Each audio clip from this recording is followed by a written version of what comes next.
Жоғары түсті металлургия колледжінің МЦ-219 тобының 2-ші курс студенті Сапашев Арман, 31-ші қарасөз Абай Құнанбайұлы. Естіген нәрсені ұмытпастыққа 4 түрлі себеп бар. Әуелі, көкірегі байлаулы берік болмақ керек. Екінші, сол нәрсені естігенде, көргенде ғибратлану керек.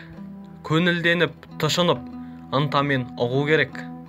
Үшінші, сол нәрсені ішінен бірнеше уақыт қайтарып, ойланып, көңілге бекіту керек. Төртінші, ой кеселі нәрселерден қашық болу керек. Егер кез болып қалса, салынбау керек.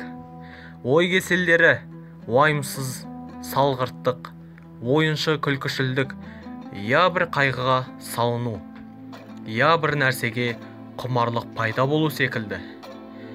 Бұл 4 нәрсе күллі ақыл мен ғылымды тоздыратығын нәрселер.